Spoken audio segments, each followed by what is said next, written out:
Hello, fair listener, and welcome to the Emotion at Work podcast, where we put emotion at the heart of work, where we think about how emotion shows up in the people, the process, and the place of work, where we have environments where people feel safe, confident, and optimistic. Now, today, we are focusing on the emotion kind of in people, and in particular, creating inclusion at work. Our guest is a specialist inclusion coach. They are a consultant, a TEDx speaker, and an allyship advocate. And with decades of experience in people and culture and commercial leadership positions, our guest is on a mission to change the world of work by enabling a new wave of inclusive leaders who are confident to have the conversations that matter. It is a pleasure to welcome to the Emotion at Work podcast, Katie Allen. Hi, Katie. Hello, thank you so much. It is fantastic to be here. Oh, thank you. And I'm so grateful that you are here as well. So so grateful for you to be on the show. And just thank you for sharing your time and your insights with us as we work our way through today. So I'm really looking forward to it. Absolutely. No, my pleasure. Let's do this. Okay. So, as always with the Emotion at Work podcast, we open with our innocuous yet unexpected questions. So this is one of the few questions that we'll work our way through today that you don't know about already. Mm-hmm. I've got to be honest, I love this segment so much and I'm so excited. So isn't it funny, the little things as a guest, I'm like, yes, is great. Yes. So my innocuous question for today is, how do you hang socks on a washing line? Ooh, I love that question. I realised a second ago when I said that I was really excited about it. Then I thought, what if you ask me something and I answer it and just reveal myself as a massive loser? And now I'm like, oh, this is probably the one, isn't it? So I have one of those, I have a straight line washing line, but I have a little mini upside down octopus thing with lots of tiny pegs on it. So all of my smalls go on that. So I have my own special hanger for socks on a washing line. Nice. And then when you peg the socks onto the octopus, how do you peg the socks on? So, each thing has a little individual kind of dangly peg. So it's one sock per peg. And this is the bit where I'm going to reveal myself to be a total loser because I like to hang them in pairs. So it's like a circular thing and it has two pegs on each arm. So I have pairs all going around so that when I whip them off, it's just and they're all together ready. Nice. Love that. I love that a lot. So we also have one of those, but we don't use that on the washing line outside. We use it inside. We've got like an airing cupboard that we use there. I also like to put them in pairs. My wife doesn't, and I'm like, it's just an extra to find step, the pair. Yeah, exactly. Make it easy for yourself. Find the pair. I also learned as well that I have to put a peg either side of the hook on the washing line because if I didn't, if I had a bit of a gap, it would travel. And you never know if I was going to come out and they'd be there or not. So secure them in place as well because socks are important. Yeah, no, absolutely. I like that. Otherwise, you might end up with like a scrunched up T-shirt or something, because it's pushed them down. So I'm going to go one step even further. So when I hang a sock on a peg, then I will typically, because I can't say I always do, because sometimes if I'm in a bit of a rush, I'm a bit lazy, but I will always aim to hang the sock from what I'm going to call the head end. I don't know if you have a head on a sock, but I can't think of what else it would be. That's toe or ankle. End. Toe end. Ankle. Okay, the ankle end. The ankle end then. So I'll hang it from the ankle end. But I will also, so like you would open the sock. So I will also peg it only on one side. So I wouldn't I wouldn't put the whole sock over the top and peg it. It would just peg on one side. And my reasoning is because it will help it dry quicker. Because if you fold the whole sock over, then the bit where the peg was is going to take longer to dry. Whereas if you just peg one side, your logic is sound, Phil. Sound logic. And now I feel foolish because had I been pegging my socks on a line, I would have just popped them over and pegged it on. So, but I agree with your logic. We shouldn't be doing that because it's an inefficient sock drying technique. I'm going to go all in on the socks now.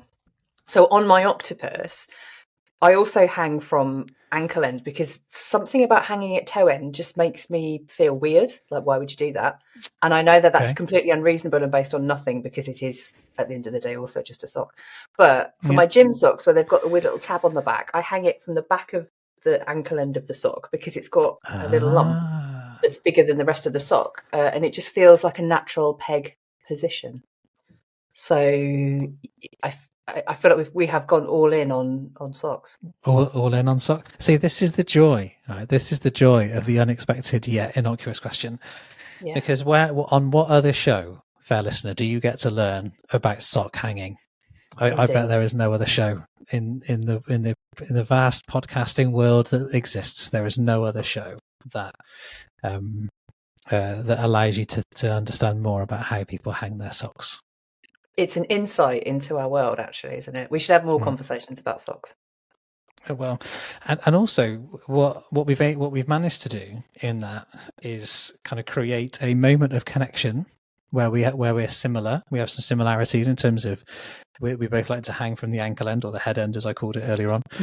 That we both like to hang in pairs. And then we've identified areas of difference where we might think differently about how we hang socks, which I think is a really nice segue into the world of inclusion. Yes. Because when you think about inclusion, then we have those elements of, to what extent do I feel like I'm part of something? To what extent do I feel like I'm similar or involved or connected with something? And then similarly, if I was excluded, then I might feel like I'm not part of something because I am bringing something different, and so on. And I think even in our discussion on socks, we have made it quite emotive. I think the passion that we were using to describe our view on sock hanging is there. And I think inclusion then and emotion often occur together. I think inclusion can be a really emotive topic, both from quite a few different perspectives. So I'd like to open up with a bit of a broad question, if that's okay. Please, yeah. And I guess an experiential question as well. So what for you are some of the emotions or some of the experiences that you've had around emotions and inclusion? Yeah. Excellent. So me personally, or should me personally and people that I deal with, perhaps? Maybe we can go to I'm happy with I'd love to hear both, to be fair. Yeah. So where you begin, I'm happy with either. Yeah. So I'll start with me personally, because I think that's probably then sets up a little bit as to how I got into doing the work that I do anyway. Because it's one of those things, isn't it? Like, nobody wants to go into an environment. Very few people, I don't want to say nobody, but very few people actively want to go into an environment and exclude people. None of us generally want to live our lives thinking that we are harming, offending, excluding anybody. And yet, by its very nature, and you've just called that out beautifully, we all have frames of reference. We all have ways that we see the world. And when you think about the couple of billion people that are living on a planet, we can't all share the same frames of reference and the same experiences. So by its very nature, it's really challenging to have everybody's emotional needs met when it comes to feeling included. And my kind of journey into the work then started by that recognition, that realization of trying to balance. I was doing what I thought was the best that I could. And then you learn something and you realize that you've got a massive knowledge gap, which actually then when you place that reflection back over maybe some of the ways that I have behaved or conducted myself, you can see, maybe there's some problems in there. Actually, I probably have offended people. I will have caused harm. And that's then that's the thing that then unleashes all of these emotions that start coming out. So for me, some big ones in there were shame. That moment of realization when you're like, oh, not everybody sees the world this way. I've completely overlooked. So a case in point being, I was 36 when I really understood what it meant to be white. I'd always lived my life understanding that people were racialized differently, but the understanding of the consequences of that and how that shaped different people's experiences. And then overlaying on that feeling of like, God, I should have known that. How did I not see that? And then that's when the shame sets in. And so for me, that's a common experience then that comes out through other people as well, which is why I then started doing the work I do, because I think, well, if I can share my processing of that and my own realizations to make it safe for other people to go, I hadn't realized that either. And I feel that way too. And I feel the shame and I feel the guilt. And then it's about, okay, how do we turn that into something useful rather than it being something that stops us from actually continuing down that path because we don't like the feeling of shame. So actually we're going to go out of our way to avoid doing anything that will bring those feelings back to the surface, because that is in essence one of the shields we're given when we have a privileged identity characteristic. It's we can say, well, I don't like the feel of that, I'm not going to dig in, and we can avoid it and we can live our lives not having to address it because it isn't comfortable. So I think those would be kind of the starting points. Generally, when we think about inclusion, we come at it from that place of the shame that we might feel when we realize things aren't necessarily the way that we thought they were, and how do we want to deal with that. Okay. And would you be willing, and I'm happy for you to say no, would you be willing to tell us a bit more about that experience when you were 36? Because I think that might be interesting for the listener to hear, if that's okay. And also, fair listener, just to let you know, Katie's cat's in the house today. I was just going to say, I know that we've got noise reduction on, and I've shut the door, but I'm guessing you can now hear. It's okay. It's all good. I think it brings a nice ambience to it. And if you want to let the cat in, so that and if we have like an extra guest on video, then that's okay as well. I might do that because she might shut up. Is that all right? Yeah, absolutely. Yeah, go for it. Yeah. We're embracing all of the realness of everything now. Hang on a second. Absolutely. We don't want to exclude the cat. But then you've got to be quiet. We're not professional now, see? Yeah. This is Teapot, everybody. Hey, hello, Teapot. Sit down. So we're having a very excited to see you. Serious conversation about racialization, and you're here making a mockery of it, quite frankly. Yeah, sit down. So going back to... Yeah, go on. So so genuinely, it's okay. Yes, we can hear Teapot, and we can still hear you equally as well. So, so if you're worrying about it, then it's okay. And just let Teapot do Teapot's thing, because as long as she doesn't transmit the monitor over, we're all good. Yeah. So exactly. Right. So going back to the start. So it's that moment of. I was listening to the Russell Brand podcast. It's called Under the Skin. And I know that in itself also comes with a whole heap of other things to work through, isn't it now? Where the people that we kind of look up to and listen to and provide, certainly from my perspective, good information and content to me to do my own learning, now have their own baggage and history and things that we have to reconcile. So that is also another point, isn't it? Because I'm still working through the shame of actually the content that helped me get to where I am also comes from a person who I'm now not okay with their behaviour. But there's another aside. But his podcast, Under the Skin, he did an interview with Professor Kehinde Andrews, who at that time was a professor of Black Studies at Birmingham University. And just listening to his experiences really was eye-opening. And the way that he positioned racialization, the way that he really broke it down. I mean, as you would expect, because he's a professor of Black Studies, so he's in the prime position to really explain this in a way that matters from the correct perspective of someone with lived experience.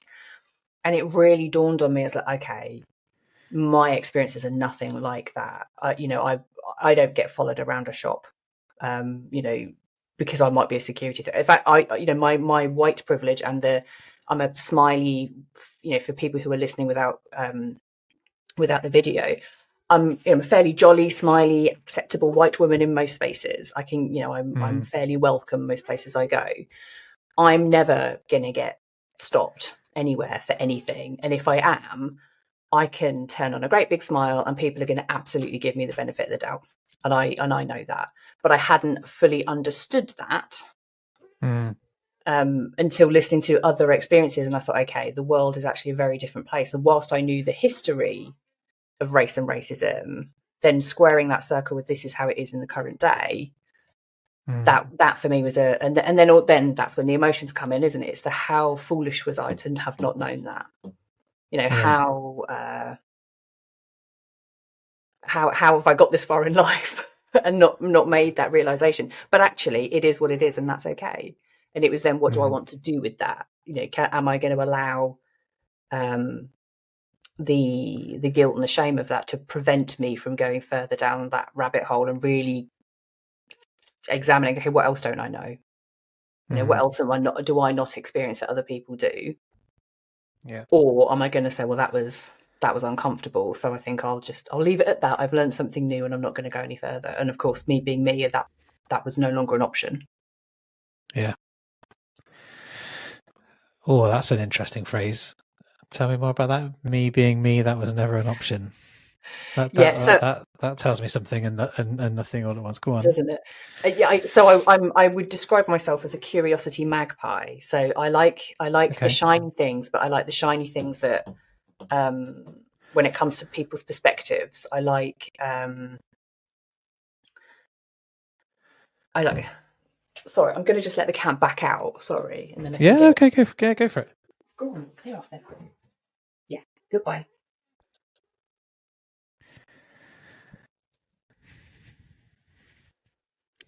You would know she's been quiet all day, wouldn't you? Right up until now. There's something because she can be involved. What's going on? So right, so I get really curiosity magpie. Yeah, really curious about everything, especially about people and humans and the way we work and the way we think. And having had that moment of realization, I thought, well, I can't be the only person having gone through this. And when I started thinking about all of the multiple identity characteristics that we all share or don't share, I was like, the combination of all of those must have different ramifications depending on where we are and where we live and how we grew up, and it was just that was one of those rabbit holes that I thought, yeah, I'm going down there, that looks interesting. And I went into that that kind of exploration fully knowing that was going to probably make me feel very uncomfortable about a whole host of things, and that was all right. Okay. And at the risk of maybe trying to make it sound a bit reductionist, because I'm going to ask you for 3, and I'm sure there will be more than 3, and I'm sure there will be other 3, and I'm also going to ask you to pick 3, and how you pick them, whether it be, I don't know, importance or revelationariness, if that's even a scale or a word. Yeah. As you were doing that kind of exploration then, and following that real curiosity, knowing that there will be some additional revelations for you along the way,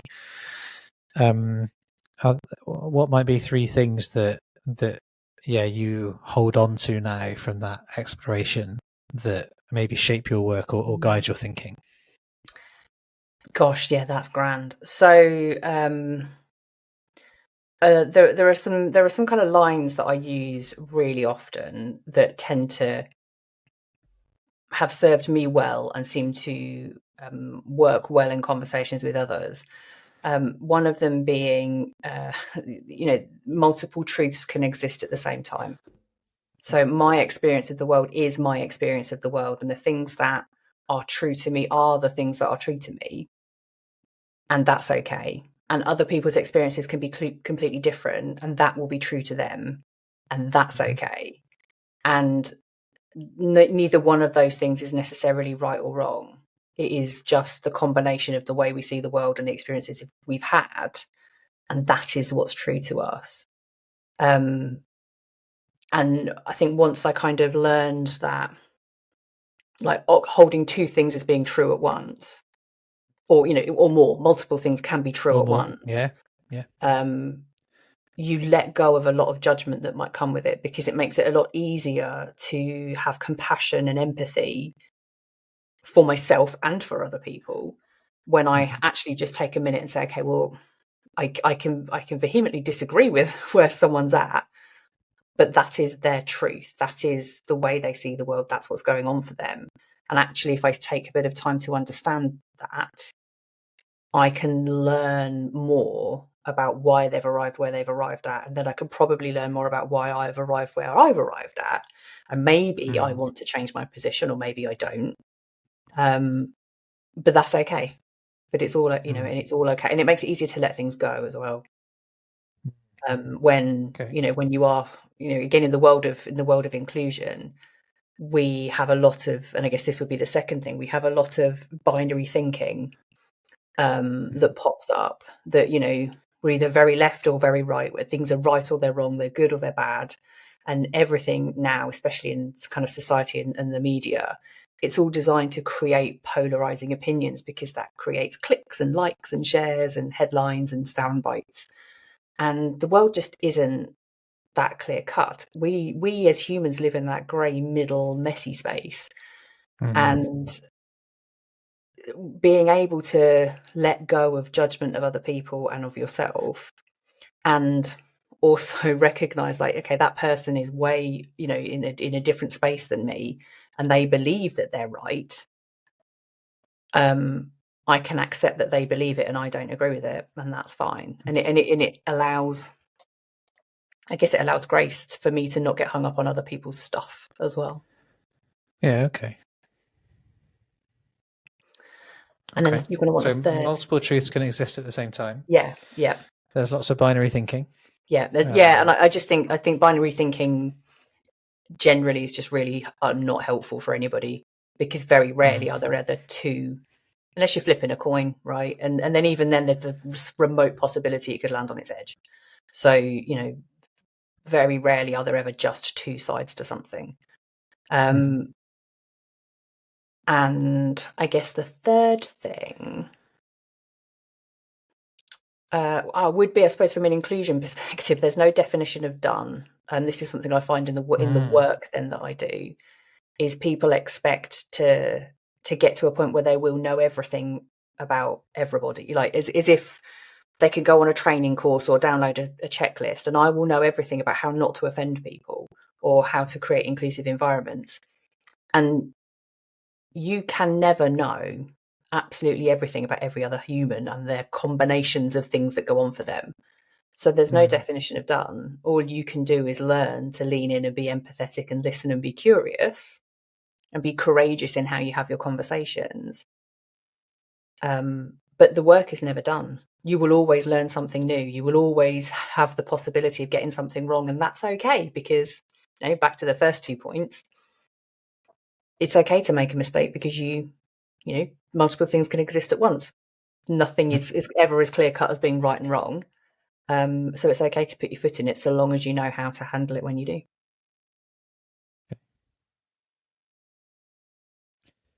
And now I've got 0.4, 5, 6, and 7 in my back channel.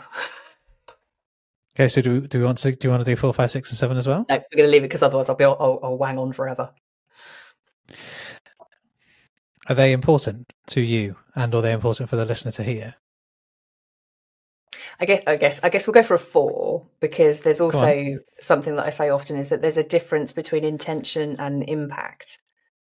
And again, this kind of comes back to the multiple truths as well. So maybe it's like a 1.5, which is, I can have the best intentions when I go into something, but I don't always know how my actions or thoughts or words are going to impact another person, and that might not be a positive impact. So, whenever we do get things wrong, or we kind of say the wrong thing or put our foot in it, it often starts with it wasn't my intention to, or I didn't intend to offend somebody, and actually that doesn't change the fact that you have caused some offence. Perhaps it's just that, you didn't mean to, and just knowing those two things are different as well. So intention does not equal impact.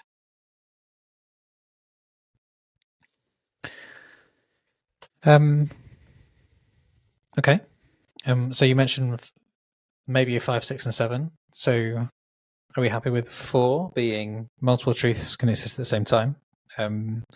there can be a lot of binary thinking, and there isn't ever, and even when you flip a coin, it can still land on its side.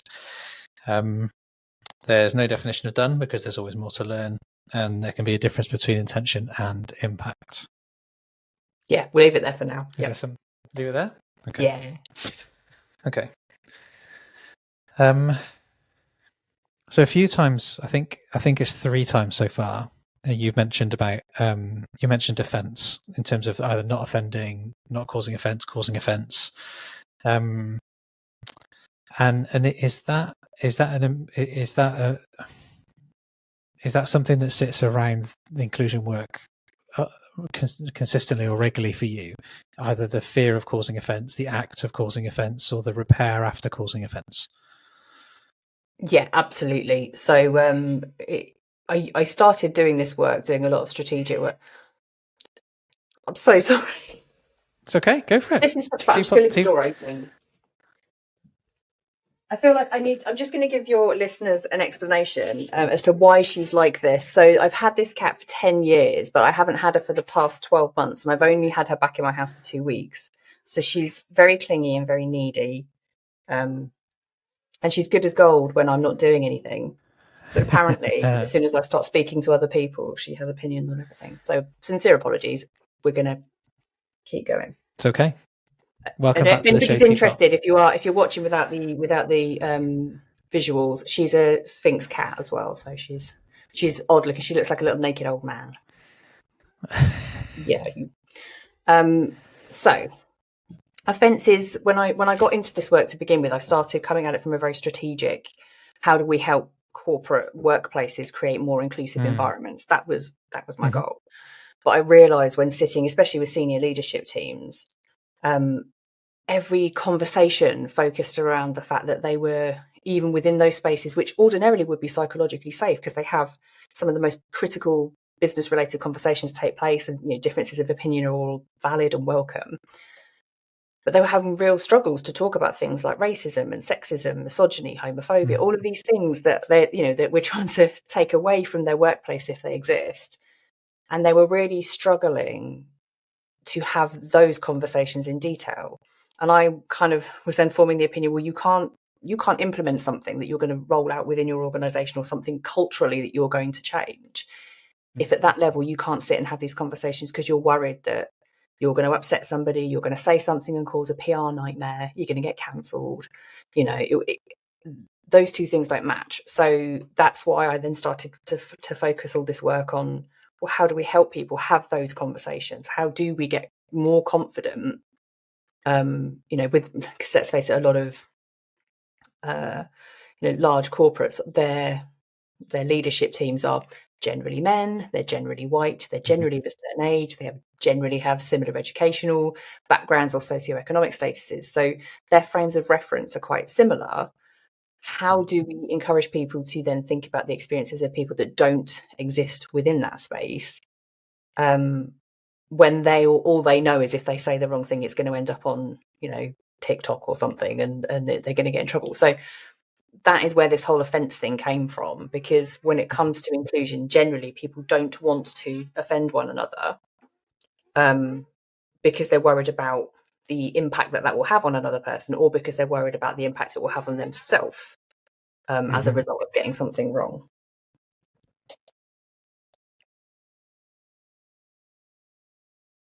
Okay.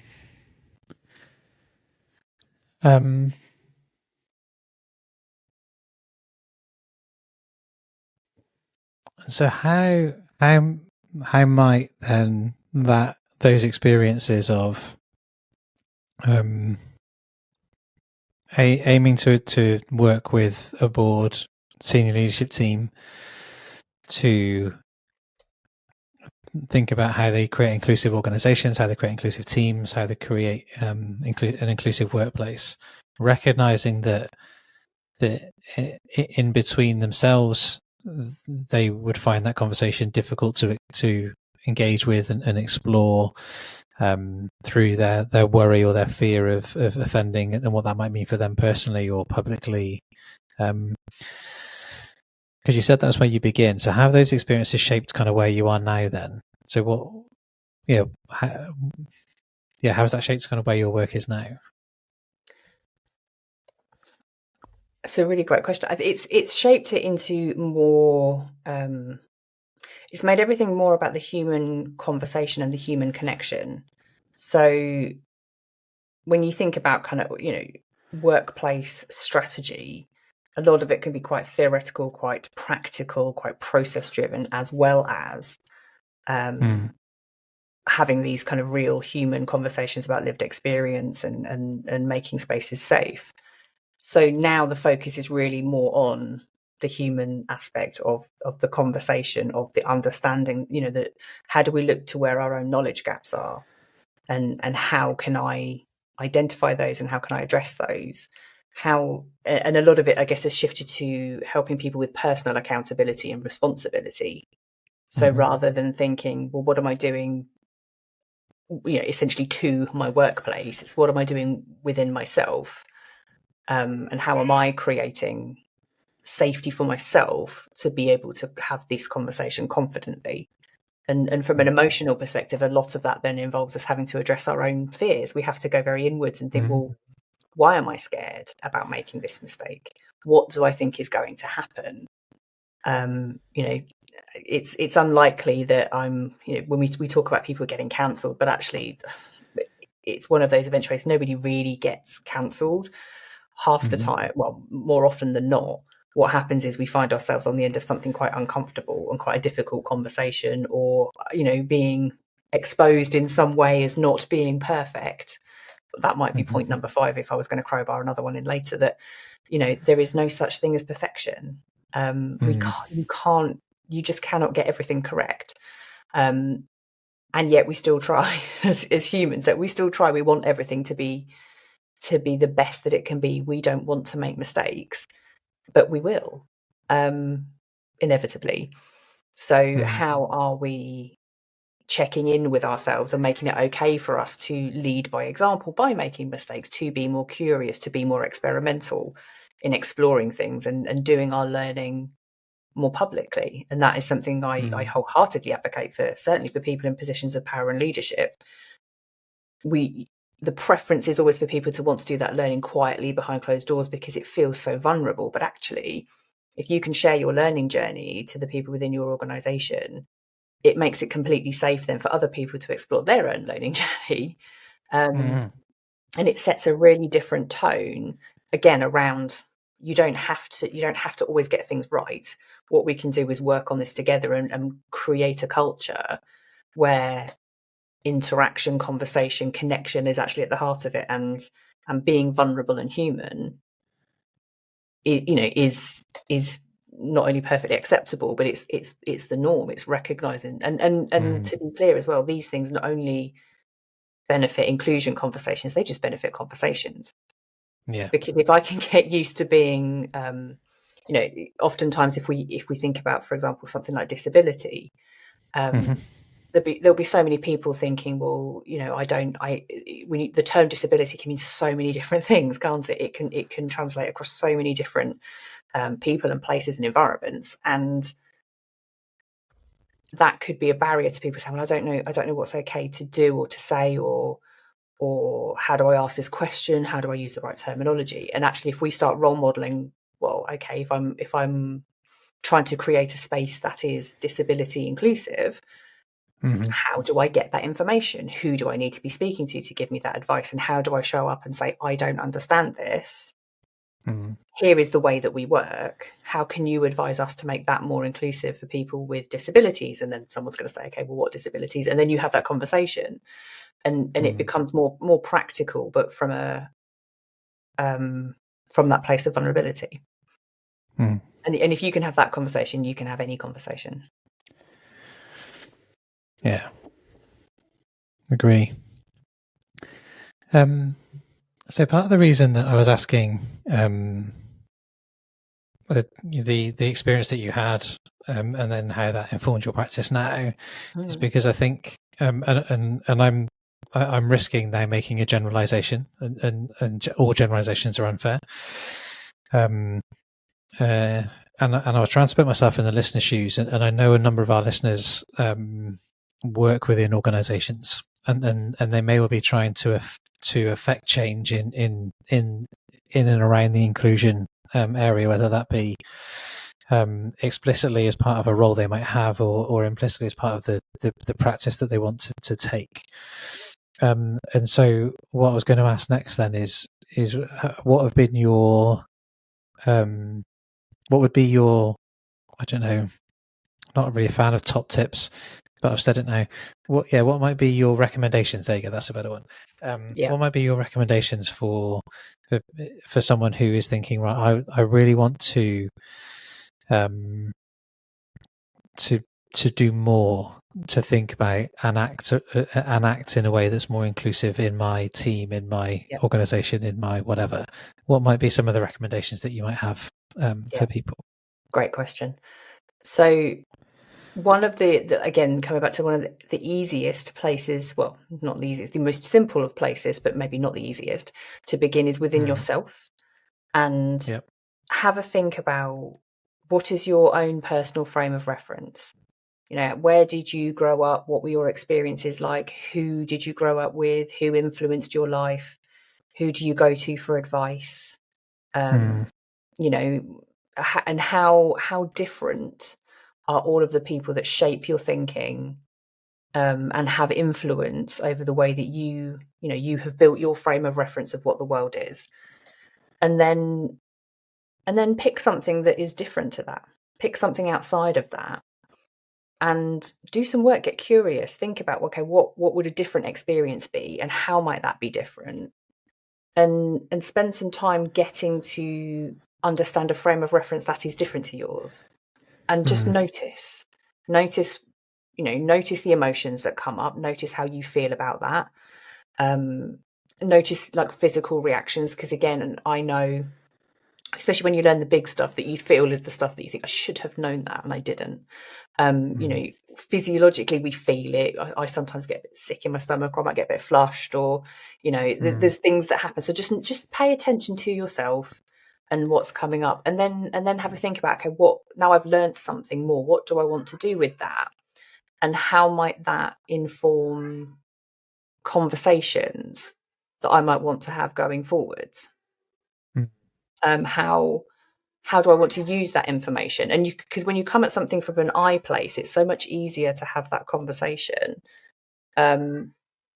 because no one can argue with an I. If we go into a space and say, you're not doing this, you're not doing that, or we as an organization have a problem with X, that's kind of not, that's quite it's sometimes difficult to start it if not everybody's on board. But if you come into a space and say, I was really curious about, as a straight heterosexual cisgender person, what the experiences of being LGBTQIA plus might be in my team. We didn't have anyone in my team who was part of that community, so I've been doing some work and some reading and checking out other podcasts and looking at things about that. Here's some things that I have learned. Can we talk about how this might be showing up in our workplace? Because when you lead from an own place of learning, that is a really great way to start a conversation. And then and keep it as that. Start the conversation and then try to keep building in and see what other people think and feel.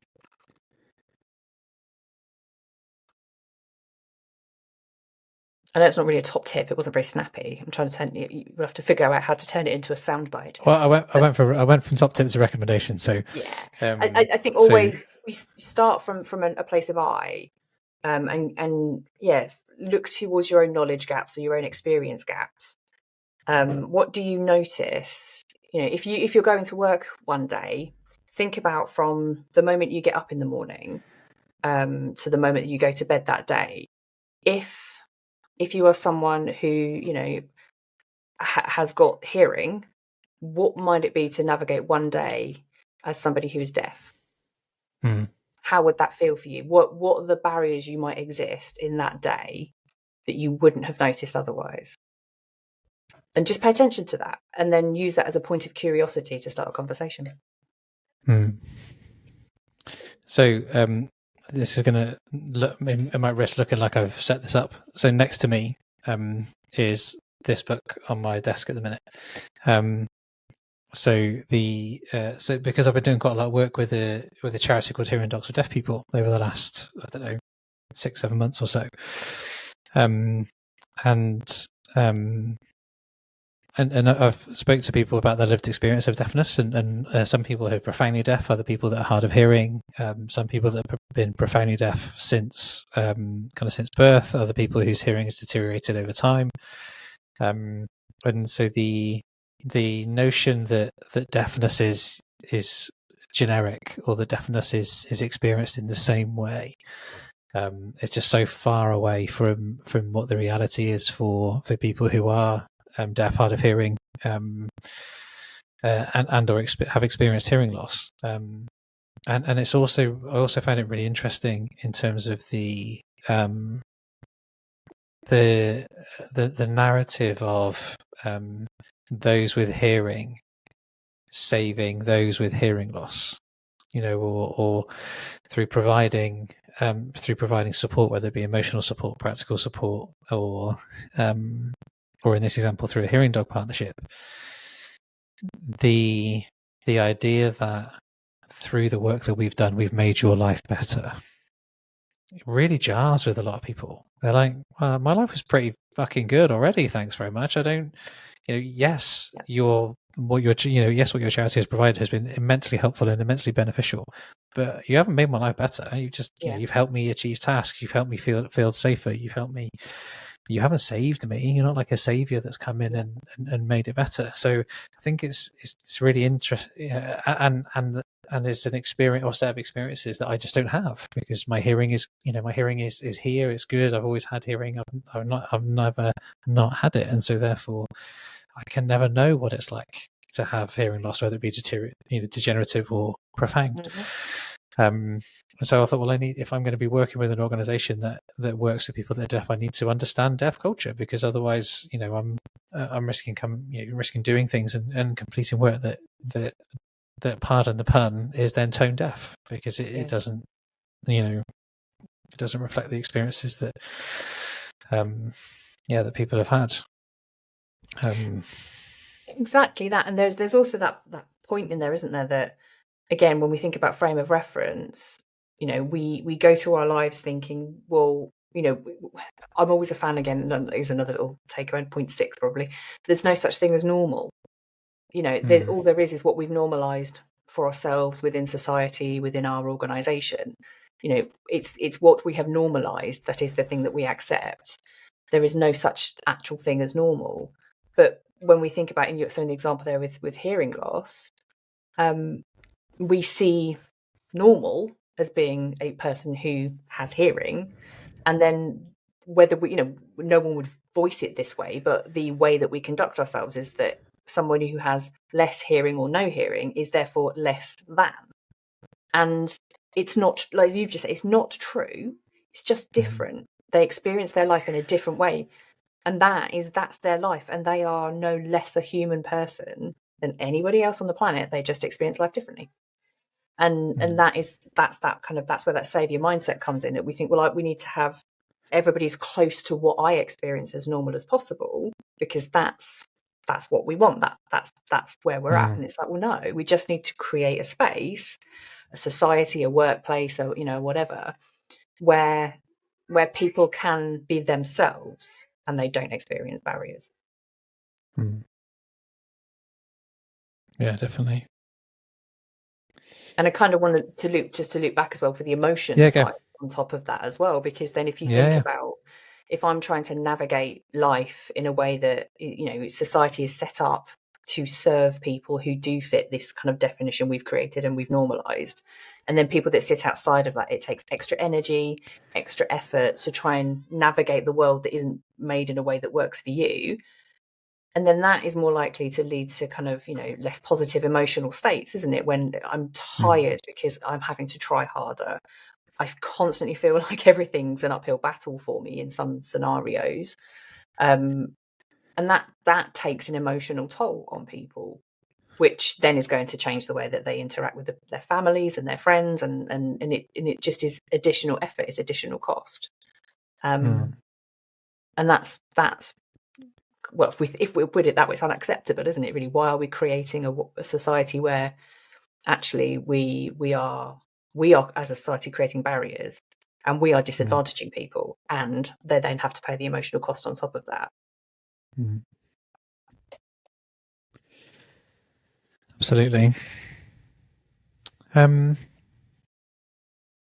of the things that you said earlier on resonated with me because it's something similar that my wife says to me sometimes.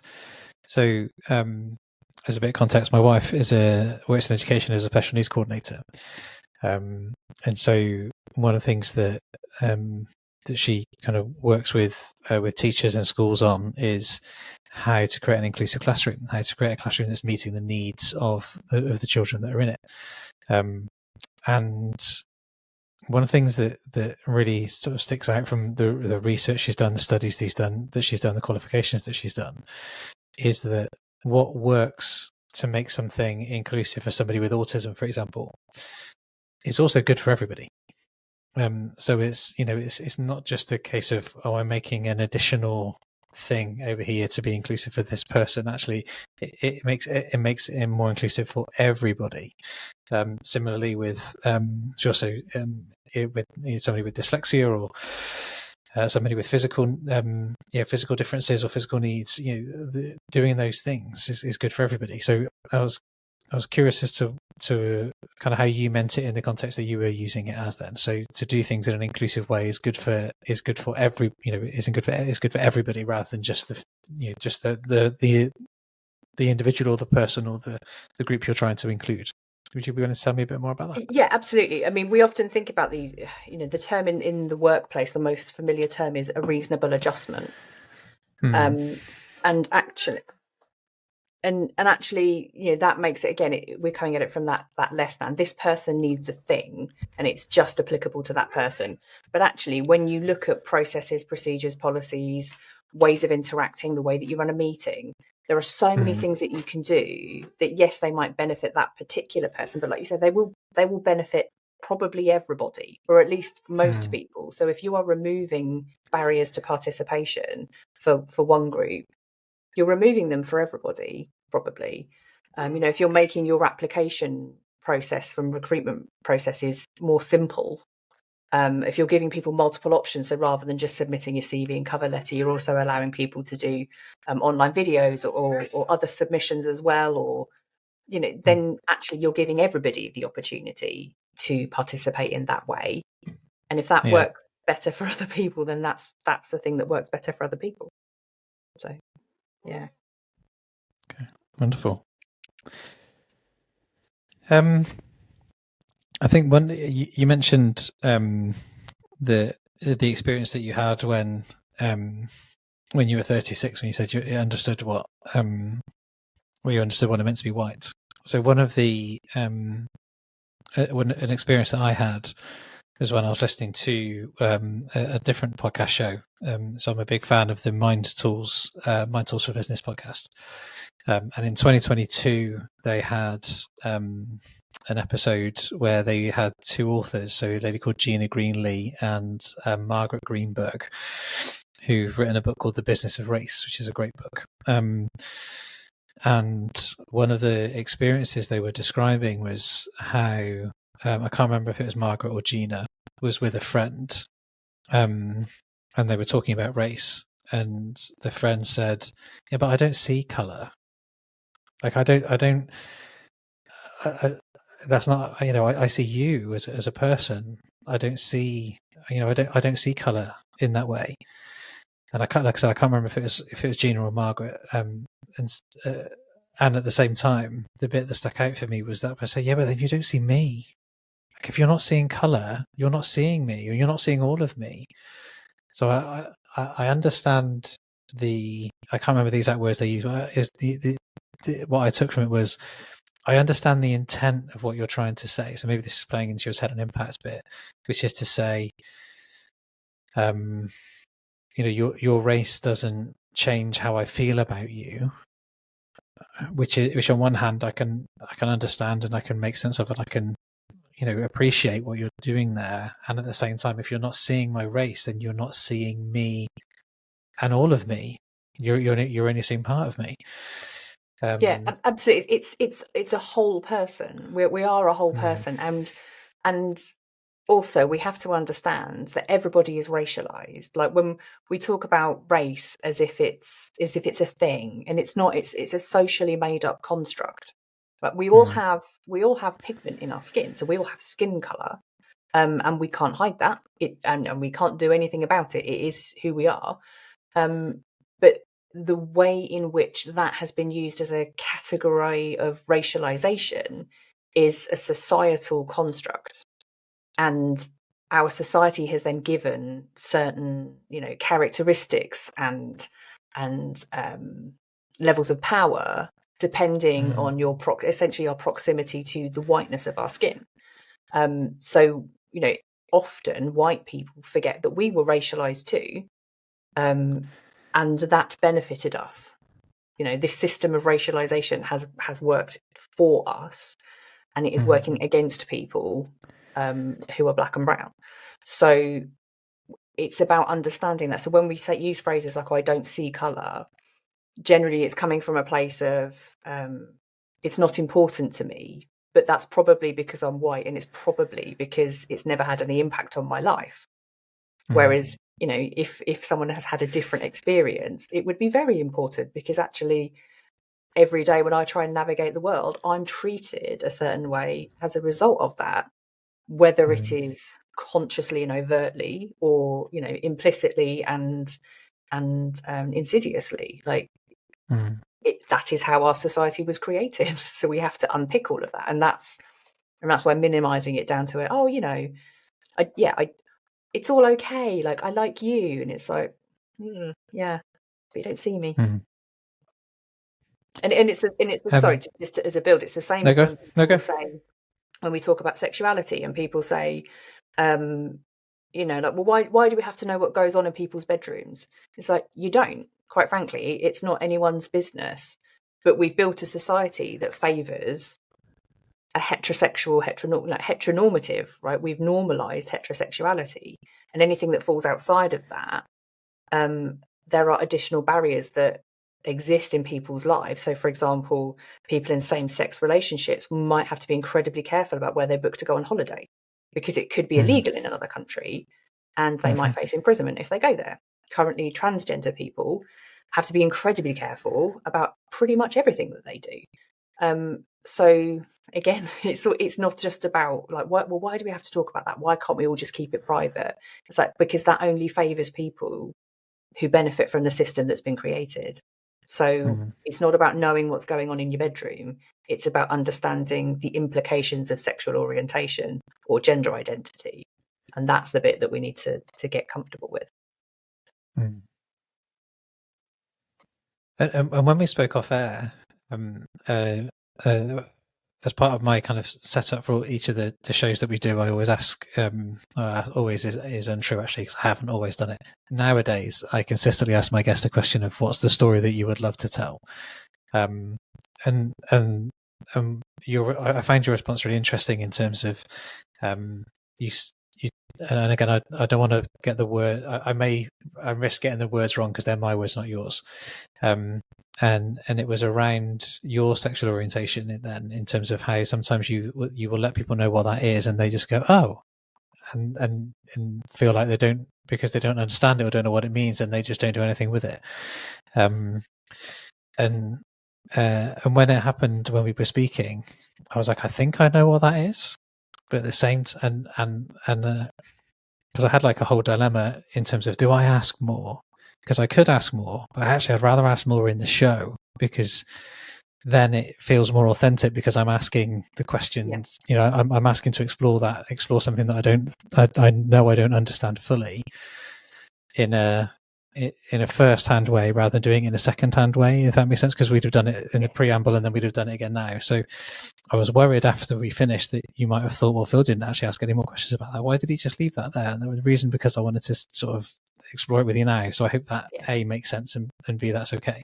So it does. And I'd like to reassure you as well, as a fellow podcast host, I fully support your approach on that, because there is the authenticity, isn't there, in exploring something like, so it's recorded so other people can hear us exploring it, and it is genuine rather than building on the assumptions of things that we already know about one another.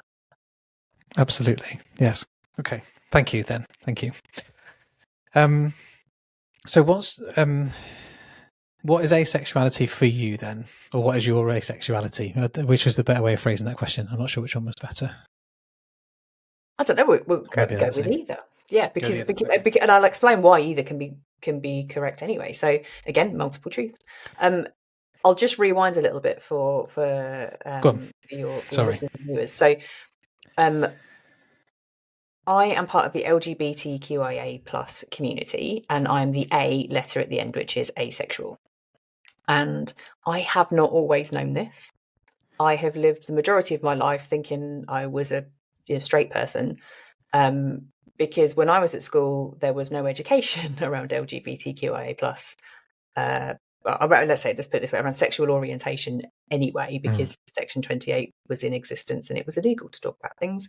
And no one had these levels of conversations. So it wasn't until I started exploring this work more deeply, and I would say a chunk of my adult life I was toying with, I was perhaps bisexual or pansexual, because I knew that a person's gender really didn't make any difference to me in terms of a connection I might feel with somebody. So I knew to that point, all my relationships had been with men, but I kind of knew that was probably more coincidence or just probably society's influences. And it wasn't until I started really getting into this work that I was talking to more people about asexuality, and it hit me like a ton of bricks that the experience of attraction that I felt towards other people wasn't sexual, it was romantic.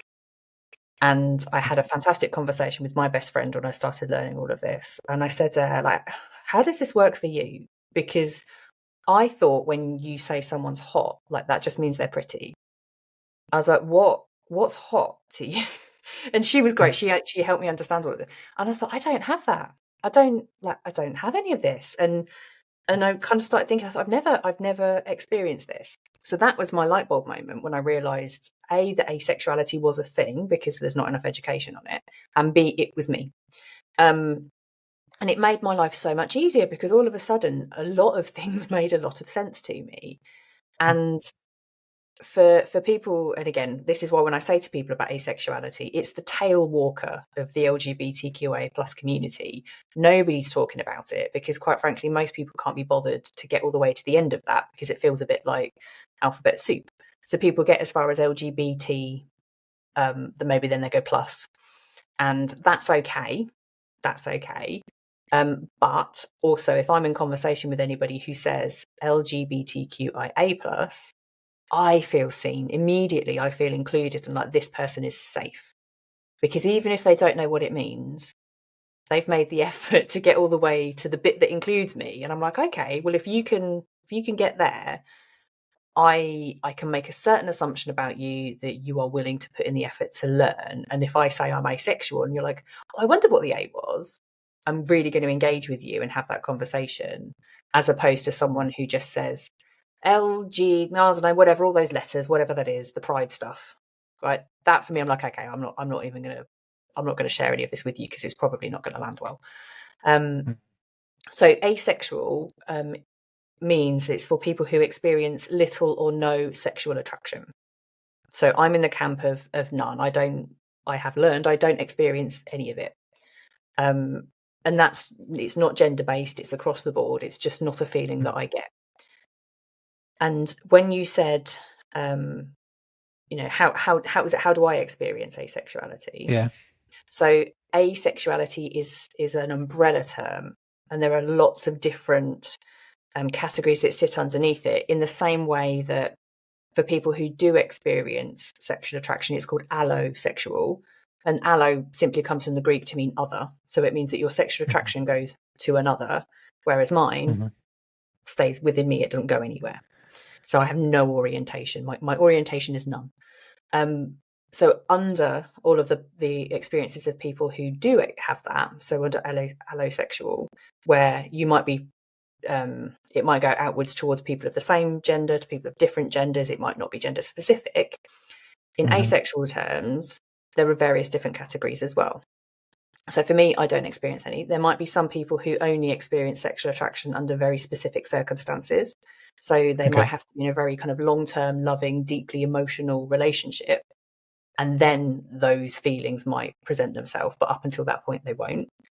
And it also, asexuality also kind of encompasses things like aromanticism, which is where I do not sit, because I do experience romantic attraction, which is why for me it was understanding that difference was so confusing. And I fall in the camp of pan-romantic, because to me a person's gender doesn't matter. I build a connection, an emotional connection, a romantic connection with another person, and that's the basis of it. So yeah, I know there's a lot in there. That was kind of like the high. It's okay. But if people are interested to know more, I obviously wholeheartedly ask you to look into your own knowledge gaps. Take a minute and start exploring more into the community and have a little nosy around, because it's from a communication perspective and a relationship perspective, it's really fascinating when you start to understand the different ways in which humans experience attraction, and we give all of the emphasis to sexual attraction, and we don't look so deeply at emotional attraction or kind of intelligence attraction or romantic, like all of these things that make us attracted to other people. We lump it all together in one thing as if it's all one homogenous blob, and it really isn't. It's all really variable. So yeah, that is something that I wish we had more conversations about. Thank you for sharing. So now it's like, I shall take questions from the floor, Phil. And so from a workplace point of view, then, and maybe this is where I'm a bit naive, because I don't know how long you've been a consultant for. So when you maybe it's a looking back now thing. When you were in the workplace, what would have helped you feel more included? That's such a good question. So what strikes me initially is when we think about the Equality Act, and we think specifically about how the Equality Act is worded around sexual orientation, so it's a protected characteristic.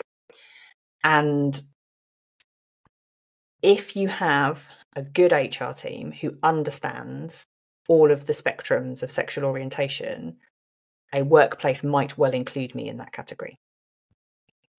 If I have an HR team who do not understand that, asexuality may not be included, because my sexual orientation is no orientation. So it is an orientation, but it doesn't orient anywhere. And it takes someone to understand that nuance, because whereas the differences in kind of religion and belief as a protected characteristic, it's specifically stated that the absence of religion or belief is also included. So my right to not have any religious belief is a protected characteristic. But under sexual orientation, my right to not, have a sexual to not have it sexually oriented anywhere is not specifically called out as being protected. So the absence is not included. So a lot of people would argue, but that's fine. People would just know it is an orientation. If we understand that, it all makes sense. But some people don't accept that, and therefore my identity is not included. So I could face harassment in the workplace. I could face, bullying. I could face different treatment, and I may not have protections on that basis. Thank you for sharing. Thank you for sharing your experiences. And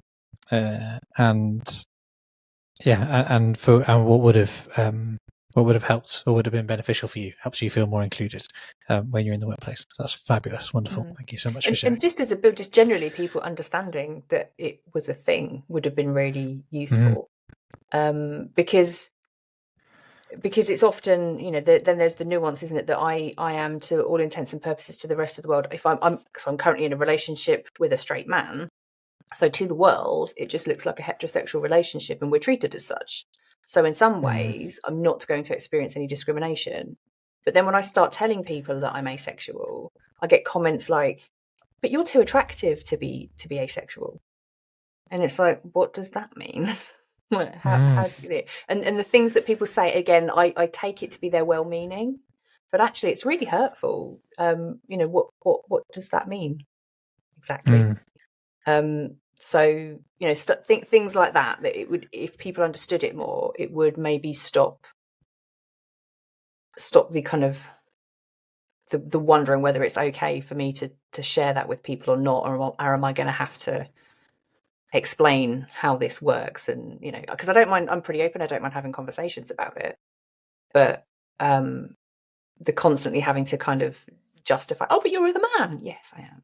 Oh, so you have a relationship. Well, how does that work then? And it's like, is that your business? Yeah I can imagine that would be I can't imagine what that'd be like, actually, because I've never had that experience, so I don't know. Yeah. Okay. So we talked. I guess I'm probably bringing us back full circle then, because we spoke at the beginning about how emotion and inclusion can occur together. So if this topic is just feeling like a bit too big and a bit too scary, and I know you're a big fan of helping people build confidence, to have the discussions or to have the conversations that they might have. So where might be kind of a beyond what we've already discussed, where might be a practical place for people to begin? Yes. So practically, again, it does come back to the self-education piece. And then practically, I would be immerse yourself in content that isn't your usual content. Step outside of your comfort zone in a small way. I'm not saying, because sometimes a lot of the content out there can be too far. So I'm perhaps saying, if you're brand new to this, maybe stepping into a world of decolonization and critical race theory might be too much for you to handle. So maybe take one step out. And like you say, what was the book that you recommended? Because I hadn't heard of that. Understanding Deaf Culture by Paddy Ladd. Yeah. So take a step and just learn something in that level that is something that you can use, an exploratory tool to really see how you feel about things and start to pique your curiosity. There's a really great book by Deborah Frances White called The 6 Conversations We're Scared to Have. That's a fantastic book. Again, it's just there's so much content out there that can help you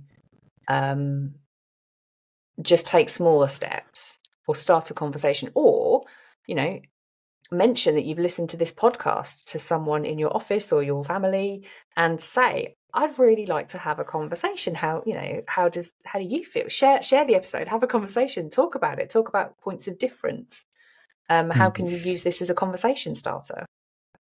When if you do notice that someone else says something and you think, we've all had that moment, haven't we, when something goes on in a meeting and you go, that's not right, why would you say that? And then we stay silent and we don't say anything.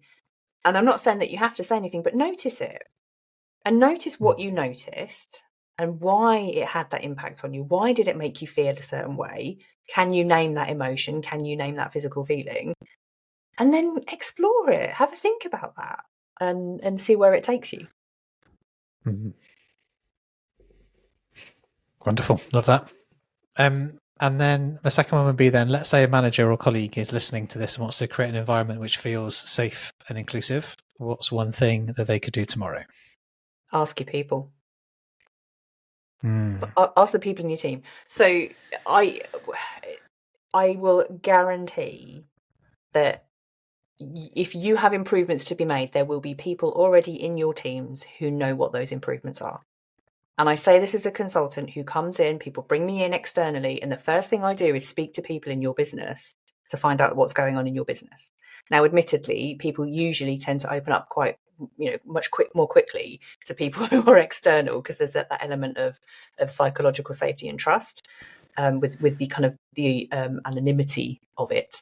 But yeah, ask your people, ask for feedback. Just say, if there was one thing we could do that might make you feel a little bit more included, what would that be? Because it might be that most people are fine and happy, but there might be one thing that someone says, oh, do you know what? I really struggle with those really long, wordy emails that get sent out, and it covers everything, and I don't know what I'm supposed to do, and there's never any deadlines on there, and I'm not quite sure how to get the actions. Can we do something to summarize some of the action points, or can we always make sure we include deadlines? Or like, it could be something really small that has a really significant impact, because again, it's one of those things. Doing that will probably benefit more people who didn't realize it could be easier just because they find the current state of play simple. It could be even more simple. Love that. I was doing some work in a cross-cultural team 18 months or so ago, and I didn't ask that exact question, but I asked a question very similar. The response was, where I work at home can be really noisy, because there was something going on nearby, construction work or something. They haven't got a teapot cat, have they? No, they haven't got a teapot cat. And what would help them feel more included is to put closed captions on when the meeting. So even though there's nobody in there that was hard of hearing, like as in sort of had been diagnosed being as hard of hearing, but because of the ambient noise that was around them, they would find it hard sometimes to pick up on all of the things that are being said. So putting on closed captions and one person speaking at a time was the two requests. And I was like, well, that's just good for everybody, isn't it, really? That's just going to make your meeting more effective, because everyone knows what's being said, and only one person speaking at a time. So perfect. Yeah, it takes nothing away from anybody. Nobody's experience is made any less than. It's only add. Yes, perfect. Absolutely. Okay, and my third wrap-up question then is, how would we go about creating a sense of optimism for inclusion?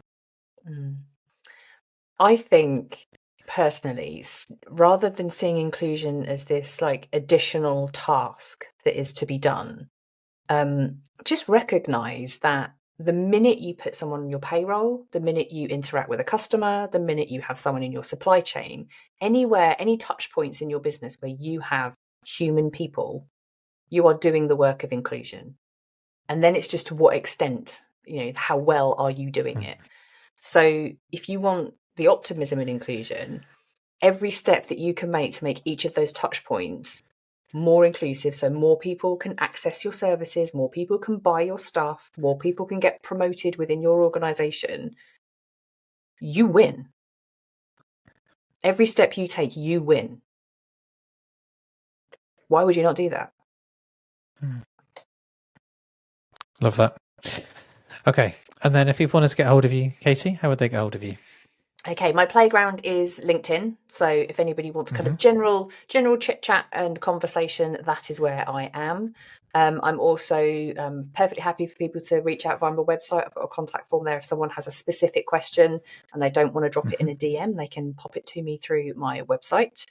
And that's kind of it, really. I'm very accessible. I'm very open. I'm totally here for any questions or anything that anybody wants to know or find out more about. Wonderful, thank you. So what we'll do then is we'll put links to your LinkedIn bio, to your website, and we'll put a link to your show, to your podcast show as well. So we'll put all of that in the show notes from this episode. And so my final question then. Go on. I was going to say, give a little plug to the Speaking of Inclusion podcast, which it's conversations all around this. How do we create more inclusive conversations for various different angles? Phil has been a guest. And it's a wonderful listen, and Katie's a wonderful host. So yeah, heartily recommend, definitely. All right then, Katie, is there something else then? Something more that you are thinking, feeling, or would like to say before we close? No, I think that's everything. Is that a Nancy Kleinism as well? Anything else? It's an adaptation of a Nancy Kleinism, yes. Love. So this is how you know the guy's a professional. It's good. So so one of the things that so I really like Nancy Kline's work, and a few people in my kind of network are sort of practitioners of the speaking environment and trainers of speaking environment, and because I'm also a fan of language and linguistics, so one of the there's a brilliant book, and I'll put a link to this in the show notes, called Talk, by a researcher called Elizabeth Stokoe. She works at Loughborough University, or she used to. I don't know if she still does. I believe she still does. Anyway, and she does great research into conversation and how conversation works. And there are some words that, if you change them, can make a small change can make a big difference. So one of those word pairings that you can change is any and some. So granted, Elizabeth Stokoe's research was done in, I think, 4 different contexts. So it was done in a clinical context with GPs. It was done in a call center context. It was done in a sales context. I can't remember the 4th one. Anyway, and what they found was, if you said, "Is there anything else?" then typically you would get few additions. Whereas if you said, "Is there something else?" typically you would get more responses or additions. And so if you think about a clinical setting, for example, often people will present with a predominant symptom. And then when the clinician would ask, "Is there something else or something more around your health?" then you would get additional things. Whereas if you said anything else, then you would typically get less things. And as a clinician, you typically want more information to allow you to make a better diagnosis. So the shift they made was changing anything to something. And so I kind of took the Nancy Kline question, which is there anything else you're thinking, feeling, you want to say, and changed it to something, because often what I want is more. I want to explore more, because it's a bit like I'm a curious magpie. So by asking, "Is there something else or something more that you're thinking, feeling, or want to say?" it opens up additional opportunities for exploration. Whereas if you use anything else, then anything closes something down. So typically I use this kind of joke with, if I'm working with a group or a team, I'll say, "You'll know if I want a conversation to end, because I'll ask, 'Is there anything else?'" And if I'm not asking, "Is there anything else?" that means that I'm happy for the conversation to continue. But if I want it to end, I'm saying, "Is there anything else?" So yeah.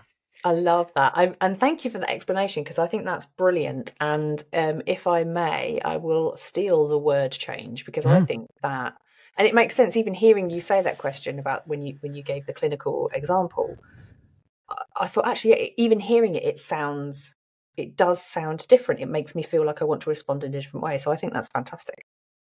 And the other one that she explores is the interchange of can and could to would and will. And the use of willing as an example. And this one, this piece of research, the main study was done in a charity call center where people were looking to secure donations for the charity. It was also done in the second call center with regards to complaint management, and it was and the interchange was from using can and could to will and would. So using things like, would you be willing to explore a different way? In the customer service example, "We failed you here. Would you be willing to explore an option for how we can find a way forward?" was much more likely to get people to move with you, rather than, "Can we explore another way forward?" No, we can't explore another way forward, because I want you to fix this, whatever this was. Whereas if you say, "Are you willing to explore another way forward?" well, you're more likely to get someone to kind of go with you and go with it. So yeah, if you're using can and could, think about it, changing it for will and would. Yeah. And again, you're more likely to get someone to move with you than you are. Love that. Again, I can't say it universally, and it's not going to work every time, but proportionately, you're more likely to get people to go with you with will and would than you would with can and could. It's really good. Really insightful. Thank you. Okay. All right. Well, in that case then, Katie, thank you so much Well, sorry, let me try that one again. Katie and Teapot, thank you so much for being guests on the show. It's been wonderful to have you both. Thoroughly enjoyed the discussion that we've had, and I'm sure there's going to be so much of value in here for the listener as well. So yeah, thank you so much, Katie. Thank you for having me. It's been a pleasure.